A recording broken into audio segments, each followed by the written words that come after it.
Halo semuanya, selamat datang kembali di channel Alur Cerita ini. Sebelum kita mulai jangan lupa untuk tekan tombol like dan subscribe, agar kalian bisa selalu update cerita-cerita seru dan menarik di channel ini. Mari kita game on. Bab 6. Apakah mereka mengatakan mengapa mereka ingin membeli tempat tinggal ini? Su Chen duduk di tempatnya di ruang kerja pribadi dan bertanya pada Li Su. Rupanya, Tuan Muda Klan Long menginginkannya.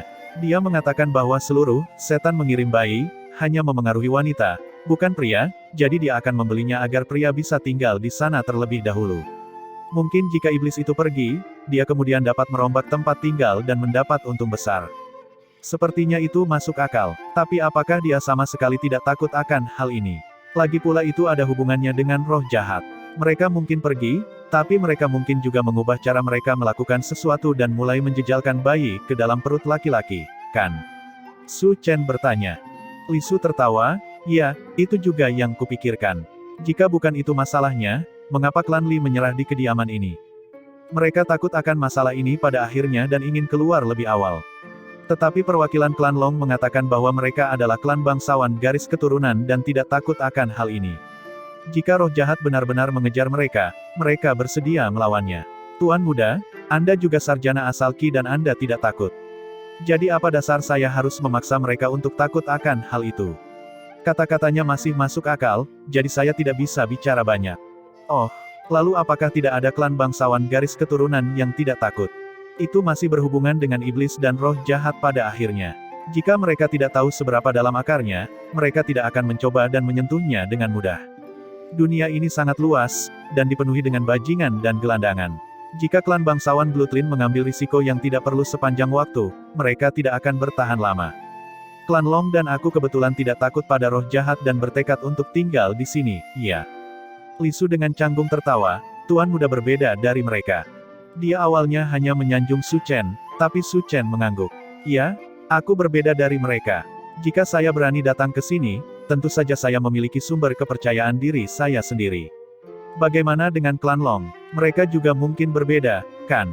Li Su membeku. Su Chen berkata, Chang Er. Seseorang yang mengenakan jubah hitam memasuki ruangan dan berlutut di depan Su Chen, Tuan.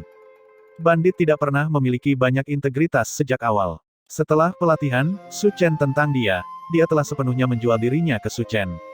Awasi klan Long dan lihat apa yang terjadi di sana. Ya, sesaat kemudian, Li Su menemukan bahwa individu berjubah hitam itu benar-benar menghilang tanpa jejak dari depan matanya sendiri. Ini memberinya kejutan yang cukup buruk. Meskipun dia bukan sarjana asal Qi, dia tahu bahwa teknik tembus pandang bukanlah sesuatu yang bisa dicapai oleh setiap sarjana asal Qi. Jika Su Chen telah mencapainya, maka dia tidak akan terkejut. Namun, untuk seorang pelayan yang belum pernah dia lihat sebelumnya memiliki teknik seperti itu, tidak mungkin dia bisa mempersiapkannya. Yang terpenting, dia ingat bahwa ada total 6 orang yang berpakaian seperti orang berjubah hitam ini. Setelah mengirim Chang Er pergi, Su Chen terus mendiskusikan situasinya dengan Li Su. Benar, masalah setan mengirim bayi, itu terjadi sekitar setahun yang lalu. Apa yang terjadi pada gadis-gadis yang hamil itu? Su Chen bertanya. Kebanyakan dari mereka sudah melahirkan, tetapi semuanya lahir mati. Kelahiran mati. Su Chen bergumam. Apakah itu benar-benar setan? Setelah berpikir sejenak, Su Chen bertanya, jadi di mana bayi yang lahir mati dan ibu hamil sekarang? Secara alami, bayi yang lahir mati dibuang, dengan lokasi persisnya tidak diketahui. Juga tidak diketahui apa yang terjadi pada para ibu, beberapa bunuh diri, beberapa melarikan diri, dan yang lainnya masih ditangkap dan dikunci oleh klan Li. Bagaimanapun, tidak satupun dari mereka menemui nasib baik, satu-satunya yang sedikit lebih baik mungkin adalah nona muda keempat klan Li, yang tampaknya dikirim kembali ke rumah lamanya dan memulai hidup baru dengan identitas baru. Su Chen mengetukkan jarinya pada sandaran tangan mahoni berbentuk naga di kursinya, menghasilkan gema ritmis selama penelitian. Dia berpikir sejenak, lalu berkata, Gui Dasan. Saya di sini. Individu berjubah hitam yang masuk adalah pemimpin asli kam kulit penyu, palu besi Gui Dasan. Saat ini, dia adalah pelayan bayangan peringkat teratas Su Chen. Cari tahu di mana klan Li akhirnya membuang bayi-bayi yang lahir mati itu, serta di mana semua ibu yang meninggal berada. Ya, Gui Dasan juga menghilang begitu saja, membuat Li Su sangat terkejut. Ketakutan dan kekagumannya pada Su Chen semakin meningkat. Benar, bagaimana kabar ibuku? Apakah Anda membawakannya obat-obatan yang saya suruh untuk Anda bawa? Su Chen tiba-tiba mengubah topik pembicaraan. Berdasarkan perintah Tuan Muda, Zhou Hong pergi mengunjungi kota Northwest beberapa waktu lalu dan membawa obatnya, dan dia juga memberitahu Nyonya tentang keinginanmu. Tapi Nyonya berkata bahwa dia semakin tua dan tulangnya tidak bagus lagi. Dia tidak ingin pindah ke sana kemari lagi, jadi dia tidak ingin datang ke Clear River. Apakah dia masih belum menyerah pada Su Chengan? Bukan itu. Dalam 10 tahun ini sejak Tuan Muda berada di institut, Tuan Besar, maksud saya, Su Chengan menerima 4 selir lagi, tetapi hari-harinya semakin sulit. Dia telah dicap sebagai sampah klan Su, dan Nyonya sudah lama menyerah padanya. Tapi dia juga mengatakan bahwa dia masih menjadi anggota Su Clan, selama Tuan Besar tidak mati, dia tidak bisa pergi. Kalau tidak, itu akan merusak prinsip keluarga. Jadi dia masih tidak mau menembus penghalang prinsip ini, desah Su Chen. Tapi ini mungkin yang terbaik. Jalan yang akan saya ambil akan penuh dengan duri. Jika dia tidak ikut denganku, dia mungkin akan lebih tenang dan berada di bawah bahaya yang lebih kecil. Sekarang Tuan Muda telah menyelesaikan studinya, akan baik untuk kembali dan berkunjung kapan-kapan. Li Su mencoba membujuknya. Su Chen menggelengkan kepalanya. Aku benar-benar tidak ingin kembali ke rumah itu. Biarkan saja seperti ini. Mulai saat ini, aku dan Su Clan akan berpisah.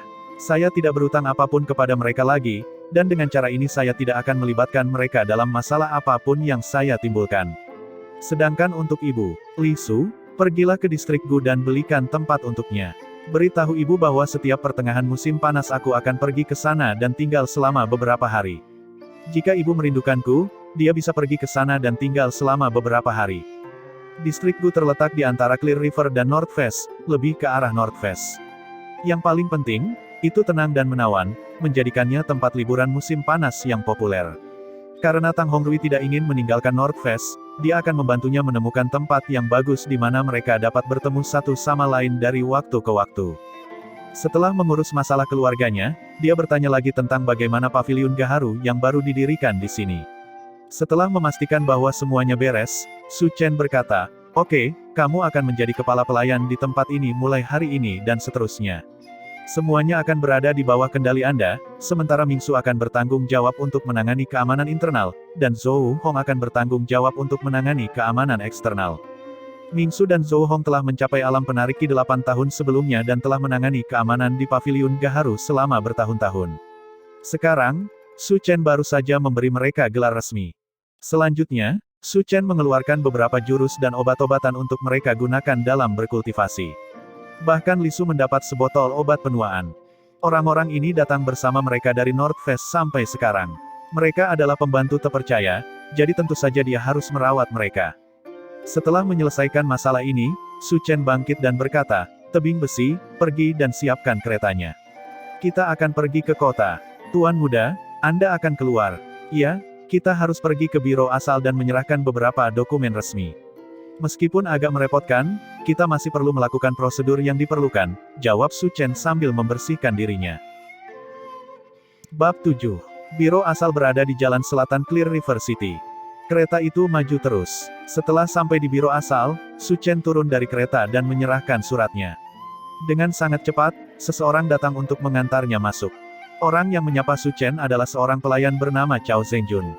Dia bukan sarjana asal Qi, dia adalah seorang pelayan sejati. Dan dia berkata kepada Su Chen setelah mereka memperkenalkan diri, "Pangeran Su, mulai sekarang Anda akan menjadi pelaksana pengetahuan di biro asal Clear River.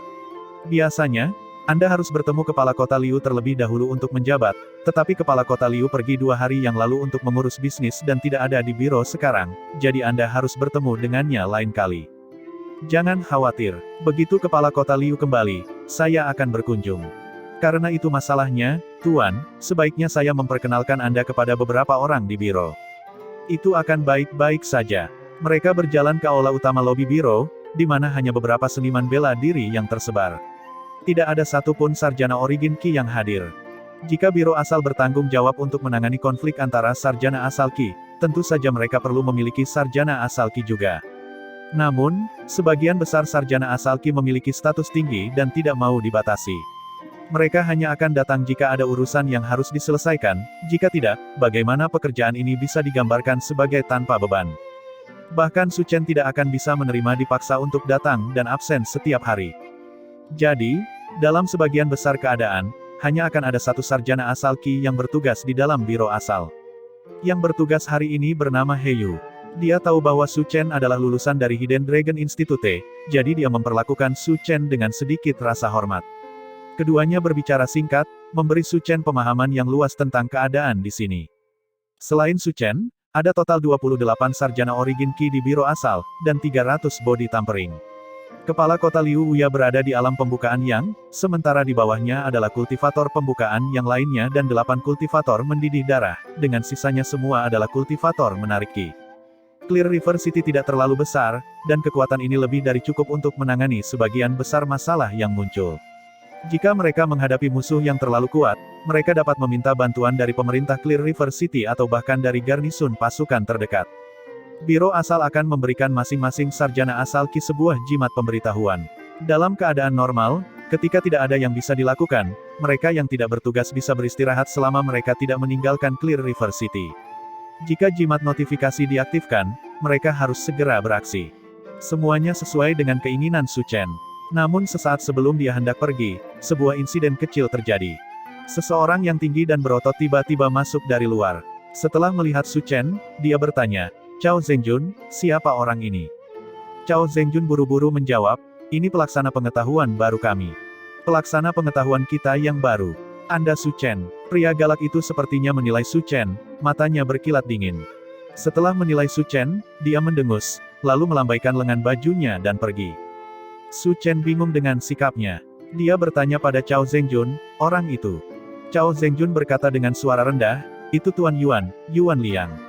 Dia adalah kultivator pembuka yang lainnya di sini selain kepala kota Liu. Awalnya, dia adalah orang yang paling berharap untuk menjadi pelaksana pengetahuan berikutnya." Setelah mendengar ini, Su Chen mengerti. Kemungkinan besar, pihak lain tidak senang karena dia telah mencuri posisinya. Itu bukan kejutan yang terlalu besar. Bagaimanapun, Yuan Liang berada di alam pembukaan Yang, seluruh alam kultivasi lebih tinggi darinya. Dia juga telah berada di biro asal ini selama bertahun-tahun, dalam hal senioritas, basis kultivasi, dan pengalaman, dia lebih unggul dari Su Chen. Tetapi sebagai lulusan baru dari Institut Naga Tersembunyi, dia telah menghapus semua upaya Yuan Liang selama bertahun-tahun dan bahkan menjadi atasan Yuan Liang.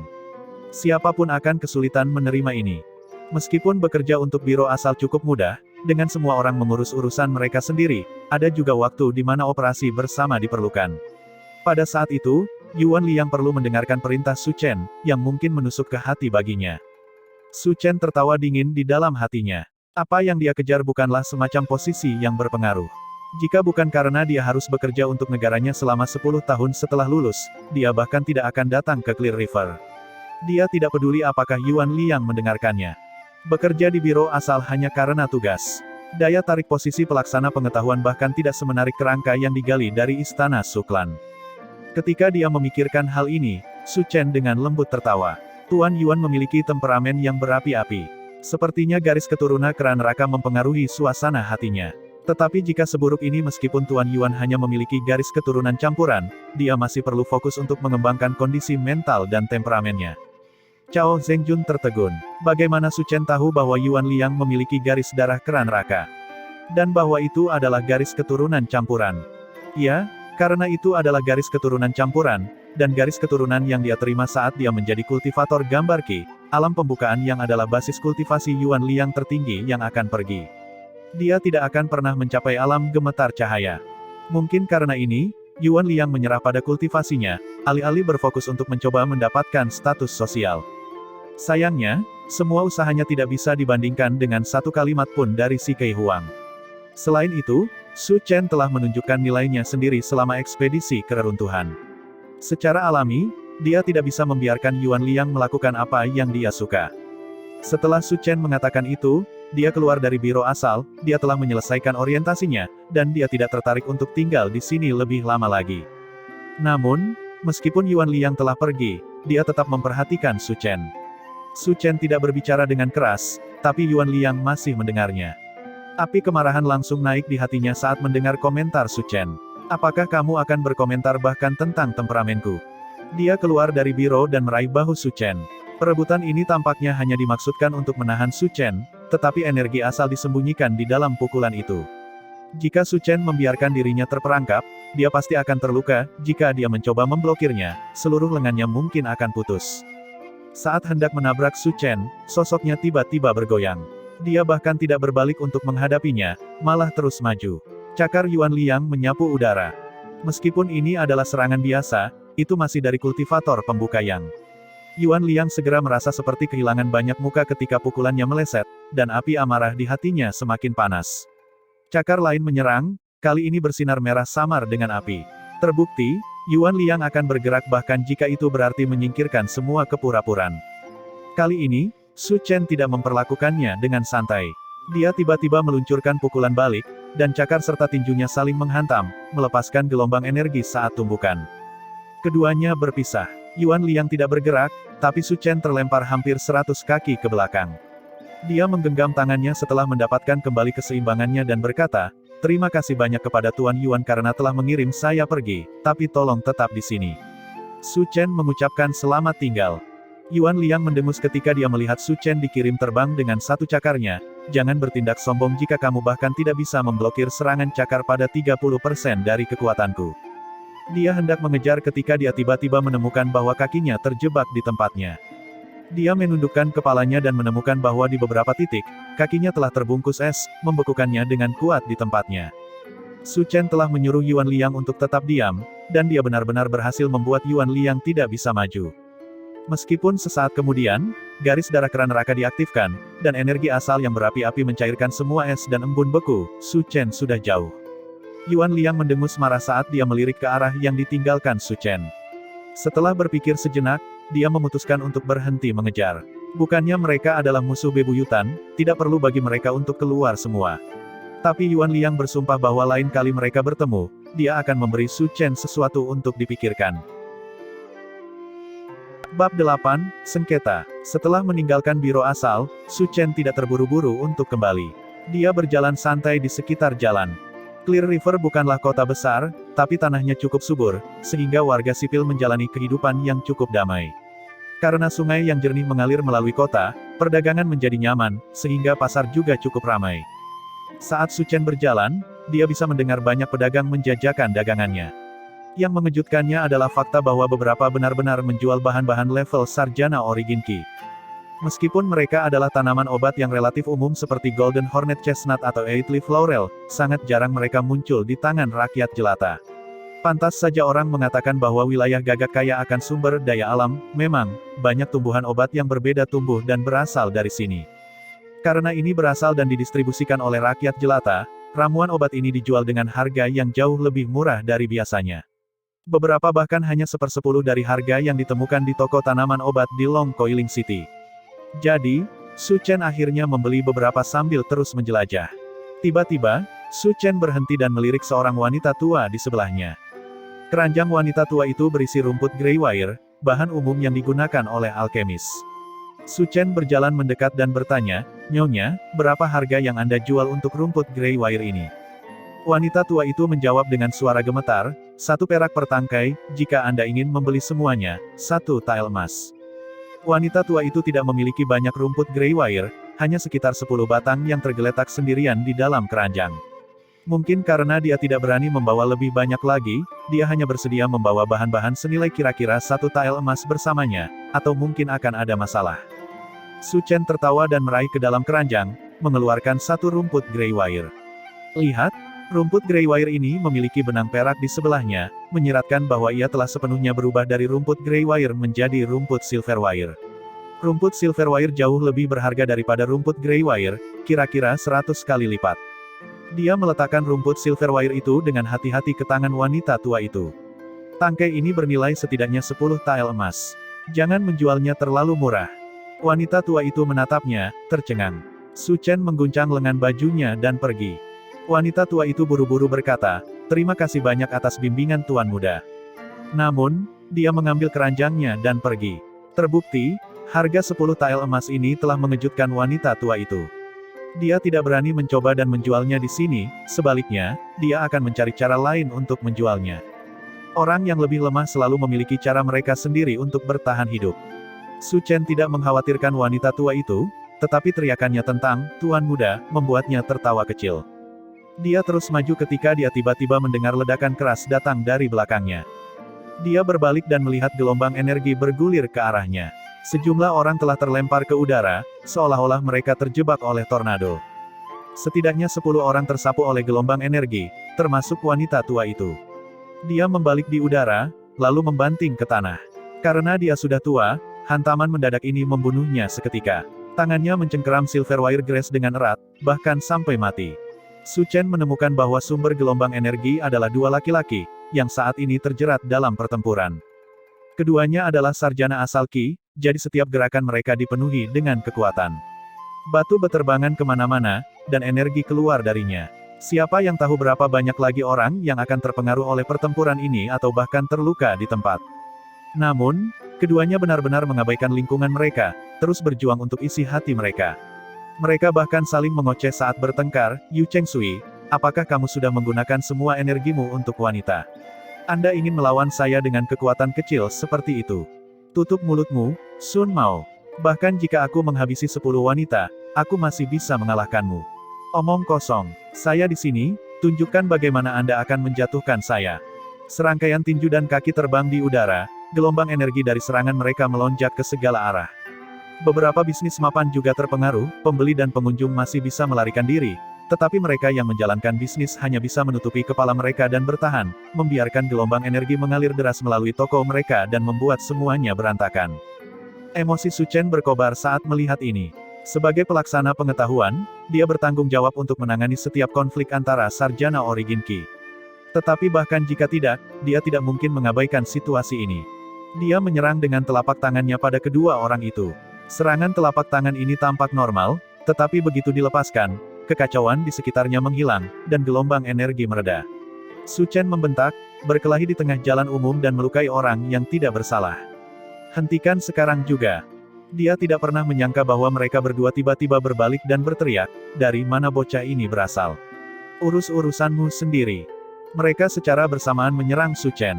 Ketika seseorang memperoleh kekuatan, sulit bagi mereka untuk tidak menjadi sombong, dan bahkan memandang rendah rakyat jelata seperti semut. Ini bukan genesis yang tidak biasa. Satu-satunya alasan yang kuat tidak menguasai segalanya, dengan yang lemah di bawah kendali tirani mereka, adalah karena mereka masih memiliki musuh lain, individu yang masih lebih kuat dari mereka.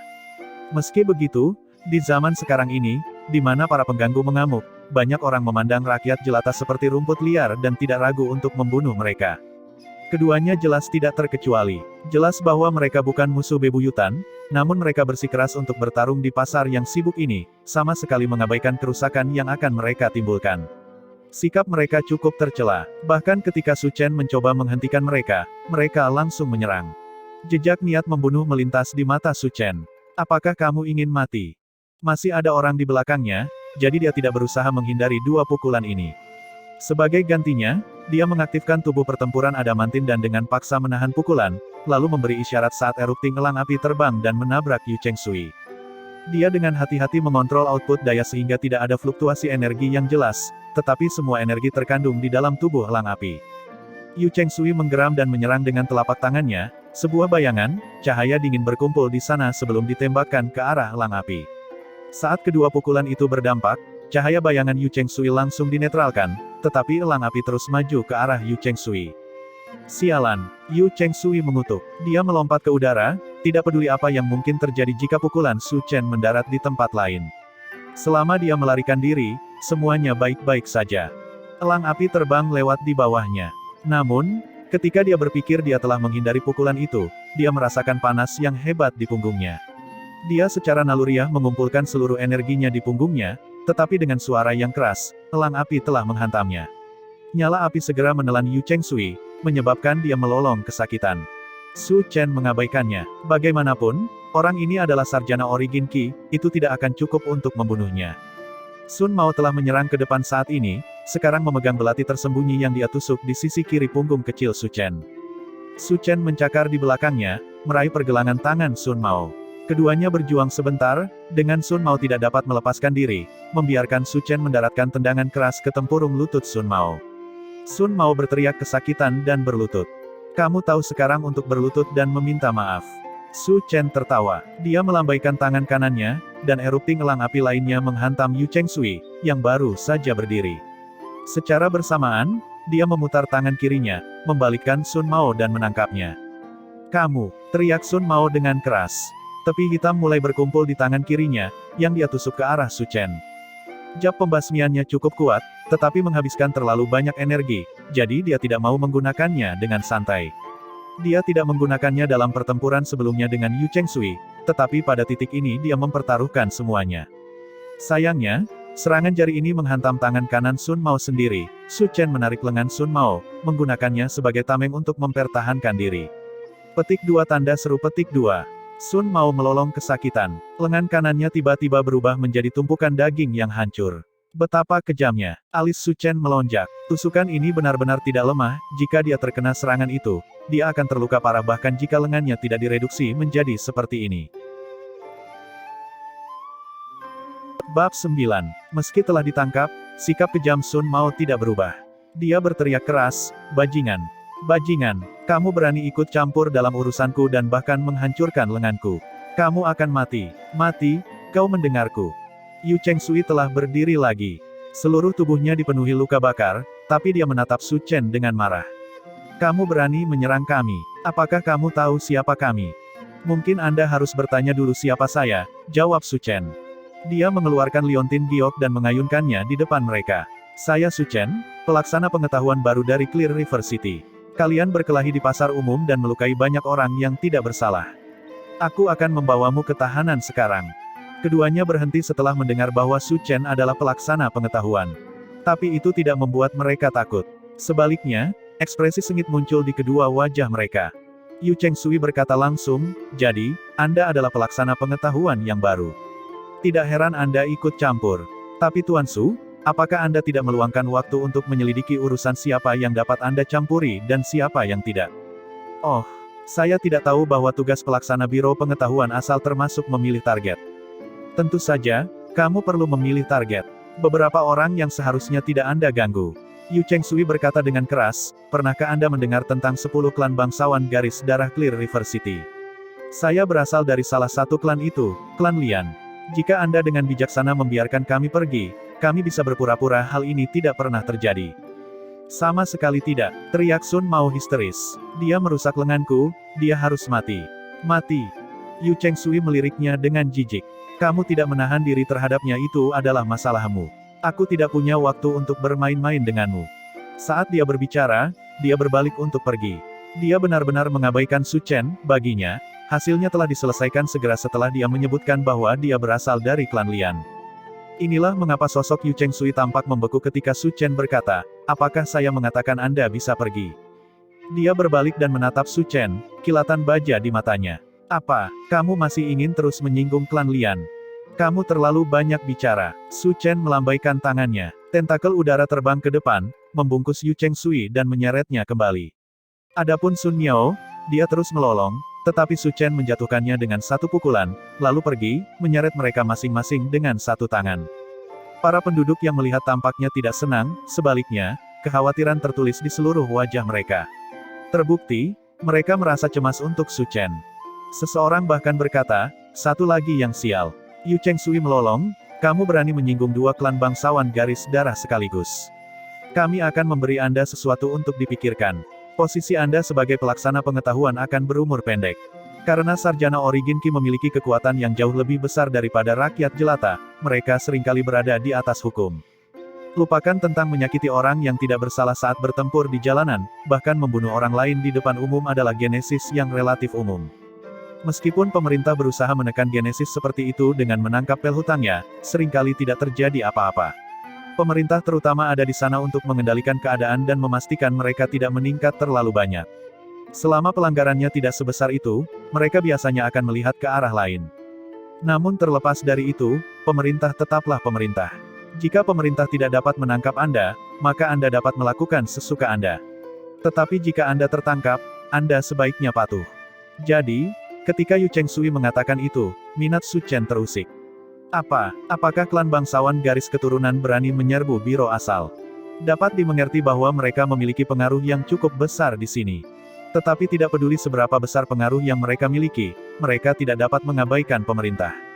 Jika pengaruh mereka telah berkembang hingga mereka dapat berkumpul dan menyerbu pemerintah untuk membebaskan seseorang, Su Chen hanya dapat mengakui bahwa wilayah Gagak benar-benar hancur. Namun, Bukan itu masalahnya, Yu Chengsui mendengus, kita tidak perlu menuntut ke biro asal agar kita dibebaskan. Dan mulai sekarang, kamu harus menjaga punggungmu. Jadi itu taktik yang sama seperti biasanya. Su Chen mengangguk. Tidak apa-apa selama mereka tidak berani masuk ke biro asal. Adapun untuk bergerak secara diam-diam, itu benar-benar normal. Bahkan di Long Coiling City, komandan satuan tugas rahasia telah dibunuh, apalagi di tempat seperti Crow Region di mana orang tidak menghormati otoritas. Tidak peduli seberapa besar mereka berbicara, mereka hanya bisa menggunakan metode rahasia untuk menghadapinya. Tapi itu tidak masalah. Selama mereka tidak mau menuntut secara terbuka, Su Chen tidak takut. Masalah terbesar dengan taktik rahasia ini adalah bahwa hal itu tidak dapat dilakukan secara terbuka. Jika mereka tidak bisa dilakukan secara terbuka, skala operasi dan berapa banyak ruang yang mereka miliki untuk bermanuver akan terbatas. Dengan demikian, kekuatan mereka akan sangat berkurang. Su Chen tidak khawatir tentang taktik rahasia apapun yang mungkin mereka coba gunakan, dia hanya akan takut pada mereka jika mereka menggunakan kekerasan untuk menekannya. Jika klan Zhu atau 6 klan besar atau bahkan kuil abadi pernah mengandalkan kekuatan kasar untuk menekannya, dia akan mati. Tetapi mereka tidak melakukannya karena betapa berhati-hatinya mereka. Mereka ingin mencoba tipuan, tetapi itu hanya mengakibatkan kehancuran mereka. Su Chen tidak peduli jika mereka mencoba memasang jebakan untuknya, dia hanya peduli jika mereka secara terbuka mencoba menghancurkannya. Tapi lawan-lawannya tidak mengetahui hal ini. Setiap orang yang mencoba menghabisinya awalnya berharap untuk melakukan pekerjaan sambil membayar harga terkecil, tetapi mereka semua membuat kesalahan perhitungan yang mengerikan, yang mengakibatkan mereka membayar harga yang sangat mahal dan akhirnya terpaksa menyerah. Su Chen tidak tahu seberapa kuat 10 klan bangsawan garis darah di Clear River City, tetapi jika mereka memiliki kecerdasan sama sekali, mereka tidak akan menuntut ke biro asal untuk membunuh Su Chen untuk dua orang ini yang jelas-jelas mengundang masalah, bahkan bukan dari klan mereka sendiri. Ketika Yu Chengsui melihat bahwa dia tidak bisa menakut-nakuti Su Chen, dia buru-buru berkata, percayalah padaku, kamu tidak ingin memprovokasi 10 klan bangsawan garis darah ini. Bahkan Tuan Kota Ansi Yuan tidak berani menyinggung kami, jadi siapa kamu? Pertama-tama, saya tidak menyinggung 10 klan bangsawan garis darah, hanya Anda dan orang ini bernama Sun Mao. Kedua, jika Anda semua sangat kuat, maka Anda akan segera keluar begitu Anda masuk. Apa yang begitu Anda takuti? Akhirnya, bahkan jika saya menyinggung perasaan mereka, saya tidak peduli. Jawaban Yu Chengsui tersangkut di tenggorokannya. Pada saat yang sama, Sun Mao mulai sadar kembali. Setelah mendengar kata-kata ini, dia berkata dengan kejam, Su Chen, bukan. Saya akan mengingat nama ini. Aku bersumpah bahwa aku pasti akan membunuhmu. Klan Long tidak akan membiarkanmu lolos begitu saja. Sama sekali tidak. Klan Long. Su Chen berhenti. Kamu memberitahuku bahwa kamu berasal dari klan Long. Apa itu? Sekarang Anda tahu bagaimana takut. Sudah terlambat. Sun Mao menatap Su Chen, raut wajahnya berkerut karena marah. Dia benar-benar memiliki temperamen yang buas. Tidak? Aku hanya kagum dengan kebetulan itu, mungkin aku harus mengubah rencanaku sedikit. Su Chen terdiam saat dia menundukkan kepalanya untuk berpikir. Dia tiba-tiba mengeluarkan 2 botol obat dari cincin asalnya dan memaksanya masuk ke tenggorokan mereka. Setelah melakukan itu, Su Chen menyeret mereka berdua kembali bersamanya ke biro asal. Cao Zhengjun melihatnya kembali dan ingin bertanya apa yang terjadi ketika dia melihat 2 orang yang dipegang Su Chen. Dia sangat terkejut sehingga matanya hampir keluar dari rongganya. Su Chen tidak menunggu dia bertanya apapun. Mereka berkelahi di depan umum dan melibatkan para penduduk. 1 meninggal, 3 luka parah, dan 30 luka di jalan sana. Penjaga kota seharusnya sedang dalam perjalanan ke sana. Kirim seseorang untuk merekamnya. Aku, Cao Zhengjun menunjuk dirinya sendiri dengan tidak percaya. Ya, jika saya menangkap beberapa penjahat, bukankah seharusnya saya menyerahkan mereka kepada Anda? Su Chen bertanya. Ya, tapi... Cao Zhengjun tergagap, tidak bisa berbicara dengan jelas. Su Chen tahu dari sikap Cao Zhengjun bahwa dia telah mengenali bahwa kedua tawanan itu berasal dari klan bangsawan garis darah. Itu sebabnya dia sangat terkejut dan bahkan tidak mau menangani mereka sebagai tawanan. Ekspresinya mengeras, apa yang kamu pikirkan? Apakah biro asal tidak lagi bertanggung jawab untuk menjaga perdamaian kota dan menangani perselisihan antara sarjana Origin Qi? Ya tapi, tidak ada tapi, kurung mereka dan tangani mereka sesuai aturan.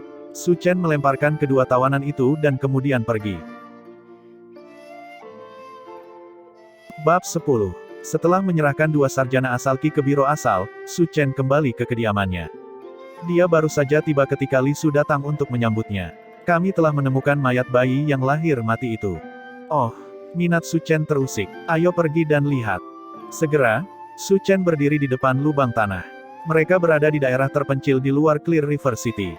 Di dalam lubang terdapat sejumlah mayat kecil, bersama dengan mayat dua orang dewasa. Itu mungkin milik para ibu. Karena mereka belum lama mati, daging mereka belum membusuk sepenuhnya. Belatung telah memenuhi daging yang membusuk, dihadapkan dengan bau busuk yang mematikan, pemandangan itu membuat orang ingin muntah. Namun, Su Chen tampaknya sama sekali tidak menyadarinya. Dia mengambil tulang dari salah satu bayi yang lahir mati menggunakan tangannya, yang dia bungkus dengan kain pelindung, dan mulai memeriksanya dengan cermat. Mengabaikan yang lain, Su Chen melamun menghadap tulang. Namun, mata energi asal Su Chen sudah menganalisis komposisi tulang. Setiap detail halus ditata dengan jelas di hadapannya. Meskipun di permukaan tulang ini tampak identik dengan manusia normal, Su Chen menemukan setelah diperiksa lebih dekat bahwa ada sesuatu yang aneh tentangnya. Semakin dia memeriksa tulang itu, semakin dia terkejut. Tuan muda, tulang ini? Li Su bertanya sambil membungkuk. Su Chen, bagaimanapun, tidak menjawab. Dia hanya berkata, bersihkan semua tulang. Jangan tinggalkan apapun. Pisahkan orang dewasa dan bayi satu sama lain. Ya Tuan, dan para ibu yang belum meninggal, temukan mereka dan bawa mereka kembali ke kediaman Su. Benar? Insiden, setan mengirim bayi, berlangsung hampir setengah tahun, kan? Jadi pasti ada beberapa wanita yang masih hamil kan? Ini, mungkin ada beberapa, tapi aku tidak jelas detailnya. Cheng kedua tua, Su Chen meninggikan suaranya. Yang kecil ada di sini. Mantan orang kedua di kam kulit penyu, Cheng kedua tua, muncul di dekatnya. Pergi ke klan Li dan temukan semua wanita yang akan melahirkan. Jika memungkinkan, bawa mereka kembali ke sini. Selain itu, lihat apakah kamu dapat menemukan petunjuk lain saat berada di sana. Old Second Cheng ragu-ragu sejenak, lalu bertanya, petunjuk apa yang harus saya cari? Petunjuk seperti apakah ada bayi yang selamat? Ya, si kecil ini mengerti. Setelah mengurus hal-hal tersebut, Su Chen kembali ke kediaman. Dia baru saja memasuki ruang kerjanya ketika dia tiba-tiba mengerutkan alisnya dan berkata, ayo keluar. Hehe, kamu menjadi lebih baik dan lebih baik karena telah menemukanku di sana. Night Demon tertawa dari kegelapan. Dia terpental keluar dari tempat persembunyiannya, topeng menakutkan di wajahnya. Sepertinya dia berencana mengejutkan Su Chen, tapi sayangnya dia tidak berhasil. Su Chen berkata dengan singkat, kamu menjadi semakin lembut. Lihat, apakah kamu memiliki kemiripan dengan menjadi seorang pembunuh? Kamu tidak merasa malu mengatakan itu. Sejak bertemu denganmu, aku secara resmi berubah dari seorang pembunuh menjadi seorang pembawa pesan. Kasihan mimpiku menjadi raja pembunuh. Night Demon berkata dengan sedih. Kupikir aku bisa mendapatkan kembali kebebasanku setelah kamu meninggalkan Institut Naga Tersembunyi.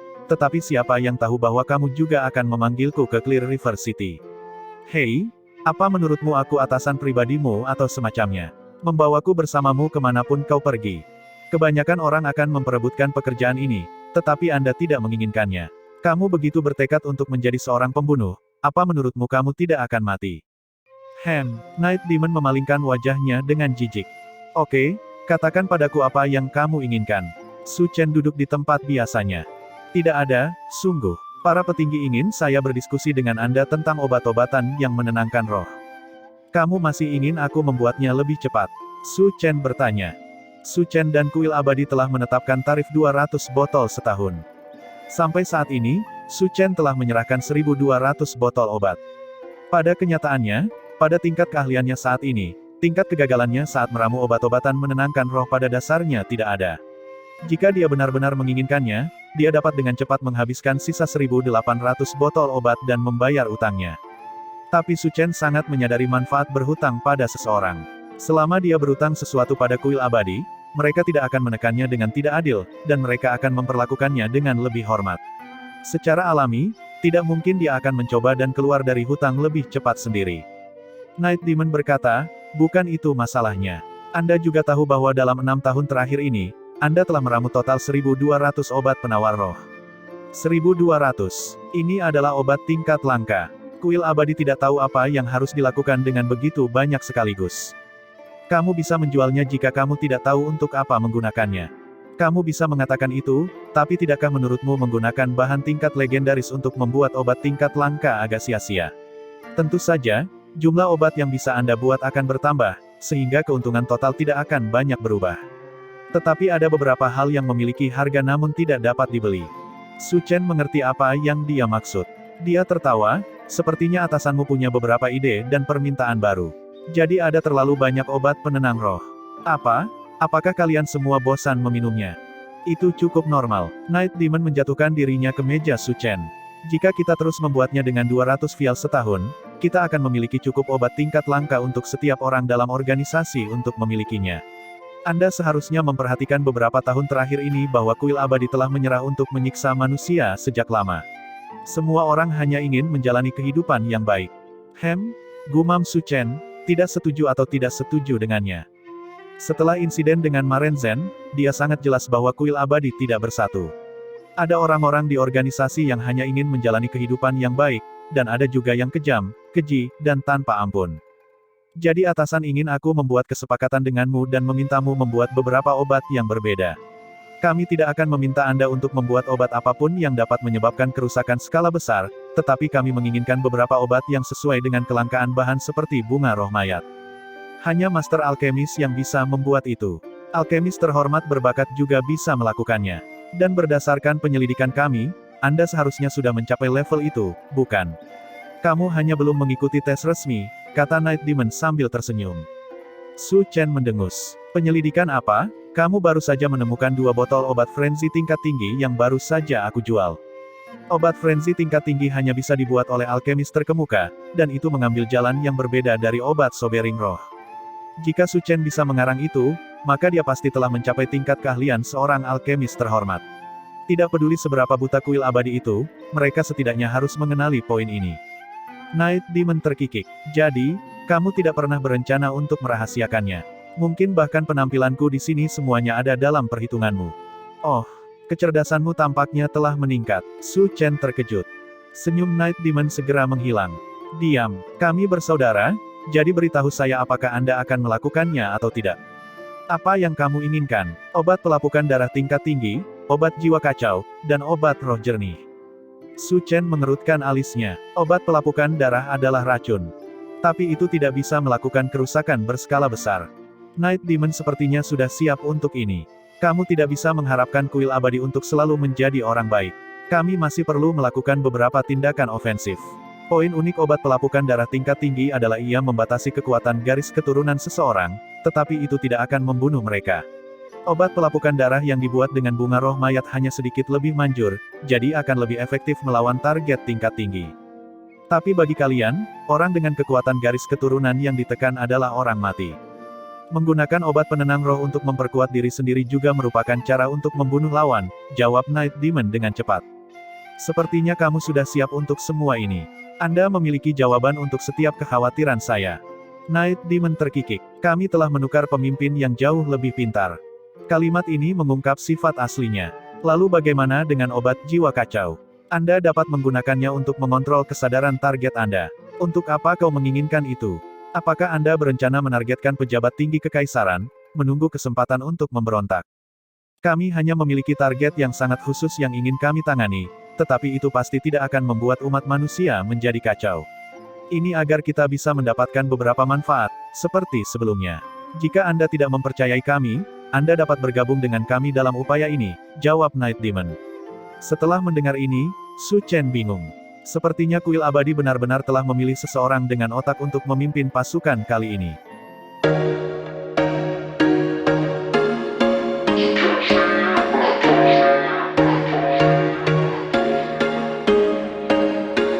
There was once a day that I would pray for you. I'd go and misbehave just so you'd notice too. Sneaking looks up and down from across the room.